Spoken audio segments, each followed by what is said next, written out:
pleased to be here this morning to announce that several arrests have been made in relation to an ongoing investigation that was undertaken by members of the hold-up squad. A violent robbery took place at a retail establishment that is used for refilling privately owned ATM machines. Two masked men entered the premise while armed with a firearm. They forced the victim into who was an actual employee into the business, and they met another employee who was working there already, and managed to obtain quite a bit of money. In excess of $1 million was stolen during the course of this robbery. Pleased to announce that on September the 9th this year, suspect Devontae Virgo was arrested for his role in this robbery. Hotline blingin' city hot. Drizzy, he said he with the shits, I told him stop. You silly. Devontae Virgo, aka Lil Bucky, ranged from the Rexdale area, specifically Mount Olive.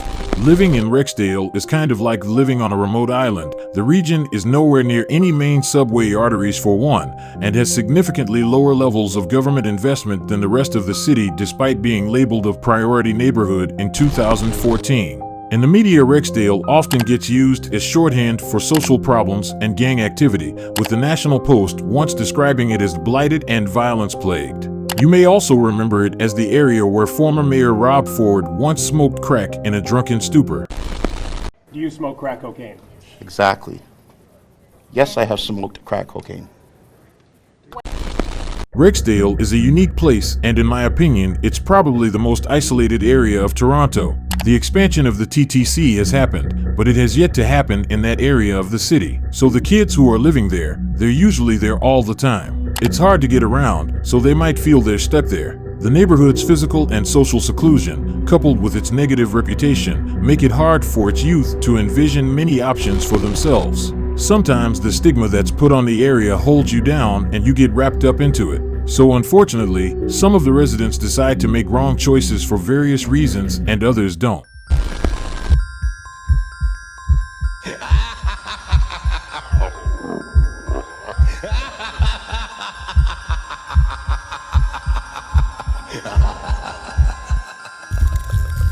I'm on roll, so I gotta make it count. And my bro in the box, and he wishing he was out. If I do some hot shit, that's a ticket to the south. Gotta watch for all these high risk takedown. Gotta keep 12, ain't nobody keep 6. Being me by myself, little nigga peep that. Or the heads.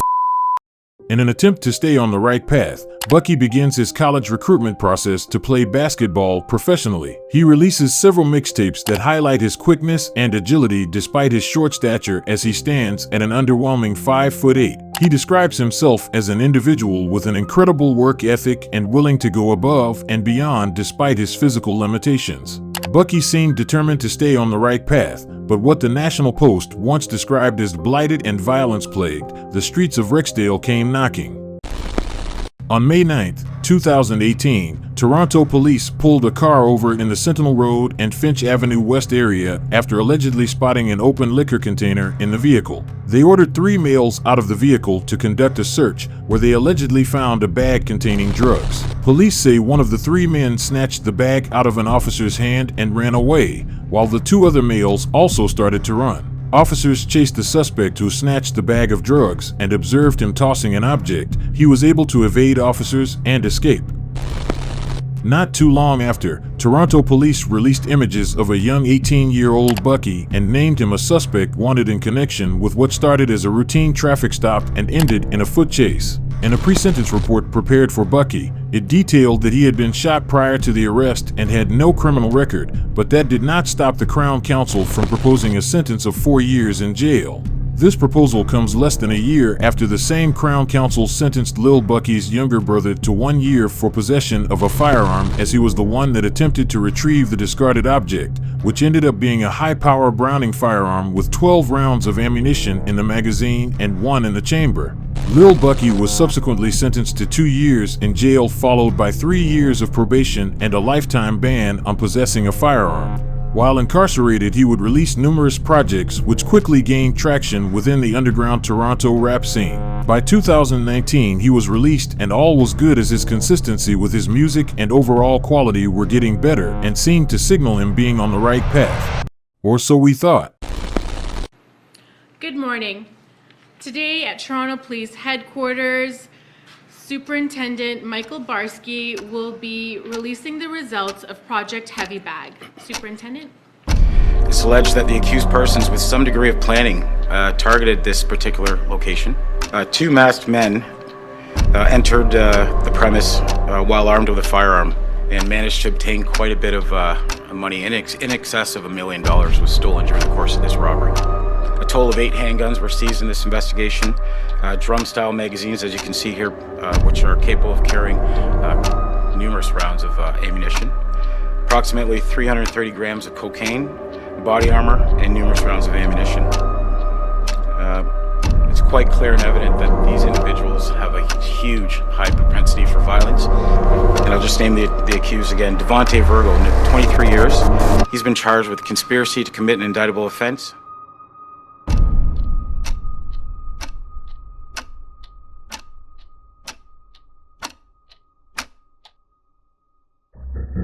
On April 1st, 2021, 2 men forced an employee at gunpoint to give them access to a retail location located next to the Pearson International Airport. The location is a deposit that funds and refills privately owned ATM machines with cash. Surveillance footage released shows one of the masked suspects holding a gun against the employee's back as they enter the business.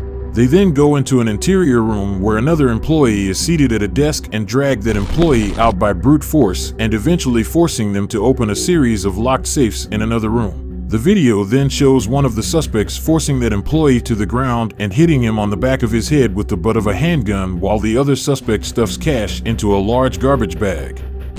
Police say that the suspects eventually fled the business with more than $1 million in cash and got into an awaiting getaway vehicle which left the scene in tandem with another vehicle.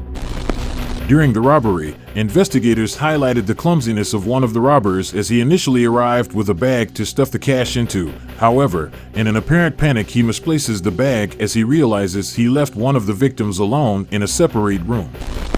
Once he collects himself, he eventually realizes he misplaced the bag and resorts to using a used garbage bag as a backup.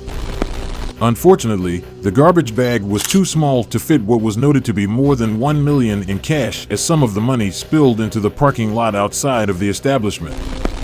Following the robbery, weeks went by without any arrests in the case, which investigators had dubbed Project Heavy Bag due to the overstuffed garbage bag the suspects used to transport the stolen cash. But 1 month later in May, investigators finally had a breakthrough in the case. It is alleged that after the initial robbery, the 2 suspects fled to a safehouse to store the money, but during this time someone involved had already began planning to steal it, as just a month later, the safehouse was targeted and an unknown quantity of the stolen cash was taken.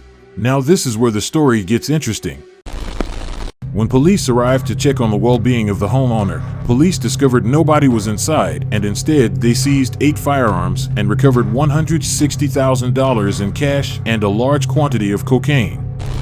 With the discovery of the stolen cash, Toronto police began collecting forensic evidence, which assisted in identifying the owner of the home. That have been taken off the street have possibly saved many lives.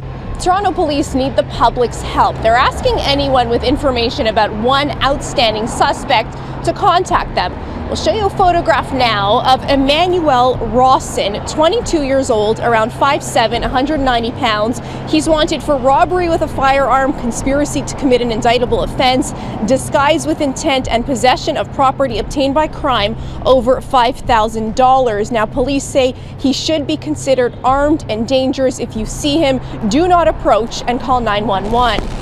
Rexdale rapper Emmanuel Rawson, aka Gucci Glow, would subsequently be placed on Canada's most wanted list after being identified as the owner of the stash house. Toronto police would proceed to conduct 4 raids on 4 other properties within the vicinity of the original stash house and made 7 other arrests, along with the seizure of several firearms, drugs, and a large quantity of cash. One of those arrested was former Cape Breton basketball star Lil Bucky, aka Bonus. Bonus played 5 seasons and finished his career with the Capers as a 3-time Atlantic University All-Star, all-time leader in rebounds, and 3-time Defensive Player of the Year from 2009 to 2011. He was also a second-team All-Canadian in 2008. During his time in Sydney, Bonus became a face for the athletics program, appearing in advertisements for the 2011 Australian Men's Basketball Championship. In the years following his successful college basketball career, Nkrumah's life would begin to spiral downward. He would become a convicted gun trafficker just 1 year after graduating, and by 2015 he was getting into shootouts all the way in Windsor, Ontario. Multi-agency bust of an illegal gun smuggling ring known as Project Kirby. Joining us to explain tonight what happened is CTV's Michelle Molesky. Jim, a Brampton man pleaded guilty back in October to transferring an illegal gun and conspiracy to traffic firearms. Philip Nkrumah, seen here leaving Superior Court today, will now stand trial for 5 weapons-related offenses. He was one of 10 people arrested and charged in connection with Project Kirby. These are just some of the illegal guns seized in that 2016 bust. Nkrumah wasn't done with Superior Court for today. He then took the stand in a different courtroom on an entirely different case. On September 28, 2015, Nkrumah was shot in the leg in an alley in downtown Windsor. By June 2020, Bonus was released from prison after paying his $20,000 bail and vowed to not to go down the path of crime again. But just 1 year later, his name was read out again in a heavily televised press conference in regards to the infamous $1 million heist. 1 year later, Gucci Glow's name was also read out, but in a separate televised press conference. On April 26, 2022, the nationwide BOLO program included him on its first ever list of Canada's most wanted fugitives at number 23, offering a reward of up to $50,000 for information that will lead to his arrest. 3 days after the reward was set up, Gucci Glow was arrested. One of Canada's most wanted fugitives is now in custody. 22-year-old Emmanuel Rawson was wanted in an armed robbery at an ATM filling business near Dixon Road and Carlingview Drive last April.